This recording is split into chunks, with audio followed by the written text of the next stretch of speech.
ஒரே பள்ளி, ஒரே பணி, ஒரே பதவியில் இருக்கும். எங்கள் பக்கத்து வகுப்பறையில் உள்ள ஆசிரியருக்கு உண்டானதை தான் நாங்களும் கேட்குறோம்.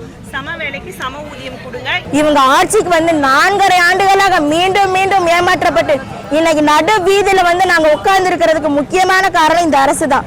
தொடர்ந்து போராடிட்டு வரோம். 16 ஆண்டு காலமா அறவழியில தான் போராடிட்டு வரோம். சம வேலைக்கு சம ஊதியம் வேணும் அப்படின்ற கோரிக்கையை வலியுறுத்தி தொடக்கப்பள்ளிகளில் பணியாற்றும் இடைநிலை ஆசிரியர்கள் சென்னையில 6 நாட்களா போராட்டம் பண்ணிட்டு இருக்காங்க. 2009ஆம் ஆண்டு மார்ச் மாசத்துக்கு முன்னாடி பணியில சேர்ந்த ஆசிரியர்களுடைய ஊதிய முரண்பாட்டை களைய வேணும் அப்படின்ற கோரிக்கையும் வச்சிருக்காங்க. ஆட்சிக்கு வருவதற்கு முன்னாடி திமுக அளிச்ச தேர்தல் வாக்குறுதிகள்ல இதுவும் ஒண்ணு. நாங்க ஆட்சிக்கு வந்தா இடைநிலை ஆசிரியர்களுடைய ஊதிய முரண்பாட்டை களையப்படும் அப்படின்ற திமுக தேர்தல் வாக்குறுதியை கொடுத்திருந்தாங்க. இந்த வாக்குறுதியை நிறைவேற்ற வேணும் அப்படின்ற கோரிக்கையை வலியுறுத்தி கடந்த 4.5 ஆண்டுகளா பல்வேறு முறையில போராட்டங்களை நடத்திட்டு இருக்காங்க ஆசிரியர்கள். கடந்த 2023ஆம் ஆண்டு பள்ளி கல்வித்துறை அலுவலகத்தை முற்றுகையிட்டு இடைநிலை ஆசிரியர்கள் போராட்டம் நடத்தினாங்க. 18 நாட்களுக்கு அப்போ நடைபெற்ற இந்த போராட்டத்துடைய விளைவா அன்பில் மகேஷ் பொய்யாமொழி 3 மாசத்துக்குள்ள உங்களுடைய ஊதிய முரண்பாடு களையப்படும் அப்படின்ற வாக்குறுதியை கொடுத்தாரு. ஆனா இன்னைக்கு வரைக்கும் அது செய்யவே இல்லை. அமைச்சர் அன்பில் மகேஷ் பொய்யாமொழியின் வாக்குறுதியை நம்பி அப்போ இந்த போராட்டம் நிறுத்தி வைக்கப்பட்டுச்சு. அதை நிறைவேற்றாம இருக்கிறதுனால இப்போ மீண்டும் இந்த போராட்டத்தை கையில் எடுத்திருக்காங்க ஆசிரியர்கள். எங்கே பள்ளி கல்வித்துறை அமைச்சர் எங்கே, காணவில்லை பள்ளி கல்வித்துறை அமைச்சரை காணவில்லை அப்படின்னு இது ஆசிரியர்களோட, அதுவும் அரசு ஆசிரியர்களோட முழக்கம் தான். இன்னைக்கு 6வது நாளா சம வேலைக்கு சம ஊதியம் வழங்கணும் அப்படின்னு கோரிக்கையை மட்டும் முன்வரிச்சு 6வது நாளா இன்னைக்கு வந்துட்டு அரசு ஆசிரியர்கள் வந்துட்டு போராட்டத்துல ஈடுபட்டு இருக்காங்க. அதுவும் பள்ளி கல்வித்துறையை வந்துட்டு முற்றுகையிட்டு போராட்டத்தை நடத்திட்டு வந்திருக்காங்க. பல ஆண்டுகளா ஆசிரியர்கள் வந்துட்டு இந்த ஒரே ஒரு கோரிக்கையை முன் வச்சுதான் இத்தனை நாளா வந்துட்டு போராடிட்டு இருக்காங்க. ஆனா இன்னைக்கு வரைக்குமே அந்த போராட்டத்துக்கான ஒரு தீர்வு கிடைக்கப்படாம தான் இருக்கு. இப்போ ஆட்சியில இருக்க அரசு வந்துட்டு இதுக்கு முன்னாடி தேர்தல் வாக்குறுதியில வந்துட்டு கொடுத்துட்டு வந்திருந்தாங்க. இந்த மாதிரி சம வேலைக்கு சம ஊதியம் வந்துட்டு வழங்குவோம் அப்படின்ற அறிக்கையை வந்துட்டு கொடுத்திருந்தாங்க. அந்த அறிக்கையை நீங்க நிறைவேற்றுங்க, அந்த கோரிக்கையை நாங்க கேட்கிற கோரிக்கையை நிறைவேற்றுங்க அப்படின்னு சொல்லிதான் இங்க வந்துட்டு ஆசிரியர்கள், இடைநிலை ஆசிரியர்கள் வந்துட்டு போராட்டத்துல ஈடுபட்டு இருக்காங்க. இன்னைக்கு இந்த கள நிலவரம் என்ன அப்படின்றத பார்ப்போம். ஒவ்வொரு விடுமுறையிலையும் எங்க சொந்த இல்லத்துல இருக்காம எங்க குழந்தை குட்டி குடும்பம் எதையுமே கவனிக்காம இந்த கொளுத்தும் பணியிலையும் கொளுத்தும் வெயிலையும் கொட்டும் பணியிலையும் கடந்து சாகுறோம். ஒரே ஒரு கோரிக்கை, ஒற்றை கோரிக்கை, சம வேலைக்கு சம ஊதிய கோரிக்கைக்காக நாங்க போராடிட்டு இருக்கோம்.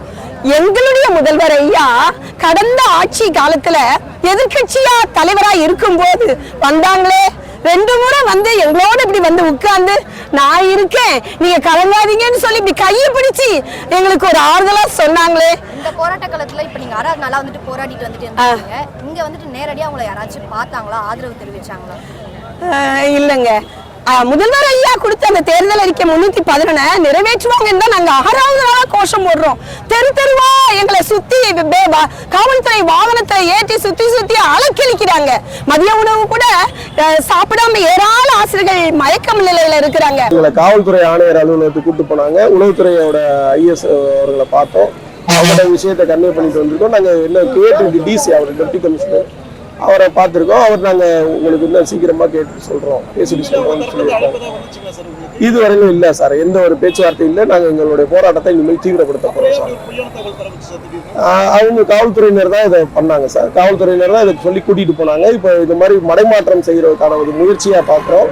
இதை நாங்கள் போராட்டத்தை இன்னும் தீவிரப்படுத்த போகிறோம். இது பேச்சுவார்த்தைன்ற பேரில் கூப்பிட்டு ஏமாத்துற விஷயமா தான் நாங்கள் பார்க்குறோம். இதுவரையிலும் எங்களை எந்த ஒரு முறையான பேச்சுவார்த்தைக்கும் அழைக்கவில்லை சார். எங்களுக்கு எந்த விதமான முறையான பேச்சுவார்த்தையும் நடக்கலை சார். நாங்கள் எங்களுடைய கோரிக்கையை வலியுறுத்தி இன்னைக்கு தொடர்ந்து நாங்கள் போராட்டத்தை தீவிரப்படுத்த போகிறோம்.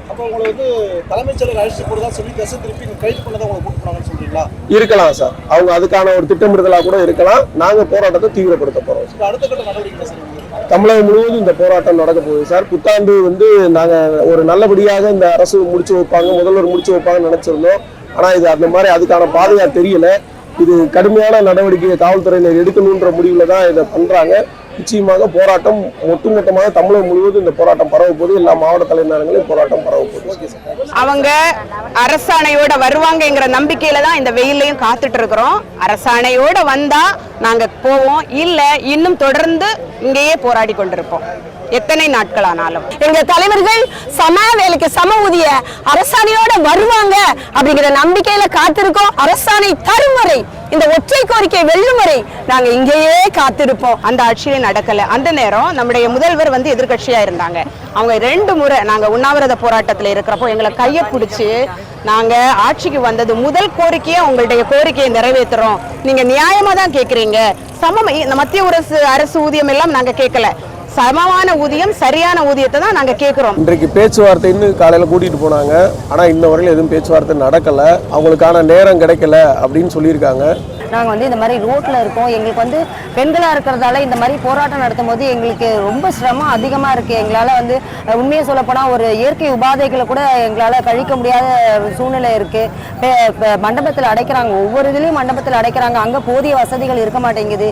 இங்கேயுமே ஆண் ஆசிரியர்களையும் சட்டைகளையும் கிழிக்கிறாங்க, பெண் ஆசிரியர்களோட எதையும் கிழிக்கிறாங்க, அரை நிர்வாணப்படுத்துகிறாங்க. இந்த மாதிரி பல்வேறு இன்னல்களை நாங்கள் சந்திச்சுட்டு வரோம் மேடம். ஆனாலுமே நாங்கள் உச்சநீதிமன்ற தீர்ப்பு எப்படி ஒரு நிரந்தர பணியாளர் சேர்ந்திருந்தாலும் நிரந்தர பணியாளர்களுக்கு என்ன சம்பளம் கொடுக்குறாங்களோ அதே சம்பளம் தான் தொகுப்பூதியத்துல வர ஊழியர்களுக்கும் வழங்கப்படணும்ன்றது உச்சநீதிமன்றத்தோட தீர்ப்பு. அந்த தீர்ப்பின்படியே எங்களுக்கு எந்த விதமான ஊதியமும் இல்லாம கடந்த 16 ஆண்டு காலமாக 2009க்கு பின் நியமிக்கப்பட்ட இணைநிலை ஆசிரியர்கள் வஞ்சிக்கப்பட்டு இருக்கோம். 3 மாதத்தில் சரி செய்து தரப்படும்னு முதல்வர் சொன்ன ஒரே ஒரு வாக்குறுதியை நம்பி மட்டும்தான் நாங்க அன்னைக்கான தேதியில எங்களுடைய போராட்டத்தை கைவிட்டுட்டு நாங்க எல்லாரும் எங்களுக்கான ஊதிய முரண்பாடு சரி செய்து 3 மாதத்துல கிடைச்சிடும்ன்ற நம்பிக்கையோடு திரும்பினோம். ஆனா இவங்க ஆட்சிக்கு வந்து 4.5 ஆண்டுகளாக மீண்டும் மீண்டும் ஏமாற்றப்பட்டு இன்னைக்கு நடு வீதியில வந்து நாங்க உட்கார்ந்து இருக்கிறதுக்கு முக்கியமான காரணம் இந்த அரசு தான். இன்னைக்கு எங்களுக்கு அரசாணை வரும் வரை இந்த போராட்டம் தொடரும் தொடரும் தொடரும். தொடர்ந்து போராடிட்டு வரோம். 16 ஆண்டு காலமா அறவழியில தான் போராடிட்டு வரோம். இதுக்கான காரணம் யாருன்னு பார்த்தீங்கன்னா தமிழக அரசு மட்டும்தான். இப்போதைய அரசு தான் இந்த மிஸ்டேக்கை பண்ணாங்க, அவங்க தான் இதை வந்து எடுக்கணும். போன அரசாங்கத்துக்கிட்ட நாங்கள் கேட்கும் போது திமுக ஆட்சியில தான் இந்த தவறு நடந்தது, ஸோ அவங்க வந்தாங்கன்னா அவங்க உங்களுக்கு செய்வாங்கன்னு எங்களுக்கு கைவிட்டுட்டாங்க. ஸோ நாங்கள் கைவிடாமல் இவங்களோட கரத்தை பற்றி நாங்கள் காத்திருக்கோம். இவங்க கண்டிப்பாக எங்களுக்கு நல்ல முடிவு கொடுக்கணும். 16 வருஷமா நாங்க இழக்கப்பட்ட எந்த நிலுவைத் தொகையும் நாங்க கேட்கல. இன்னைக்கு தேதிக்கு எங்களுடைய ஊதிய உடன்பாடை சரி செய்து எங்களுக்கான அரசாணை தாங்கன்னு மட்டும்தான் நாங்க இன்னும் இப்ப வரைக்கும் இந்த அரசாங்கத்தை நம்பி நாங்க காத்துட்டு இருக்கோம். ஒரே பள்ளி, ஒரே பணி, ஒரே பதவியில இருக்கும். எங்க பக்கத்து வகுப்பறையில உள்ள ஆசிரியருக்கு உண்டானதை தான் நாங்களும் கேட்கிறோம்.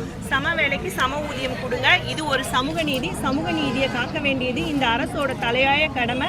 பள்ளியில் சிறந்தது தமிழகம், அதே போல் ஆசிரியர்களை வறுமையிலிருந்து மீட்க வேண்டியதும் தமிழகத்தோட கடமை தான். 6 நாளா நாங்க போராடிக்கிட்டு இருக்க போயும் அவங்களுக்கு நேரம் இல்லாம எங்களுக்கு நேரம் ஒதுக்க முடியாம இருக்காங்கன்னா நாங்க வந்து இவ்வளவு நாளும் நாங்க தொடர்ந்து அரசுக்கு முழு ஒத்துழைப்பை கொடுத்துக்கிட்டு இருக்கோம்.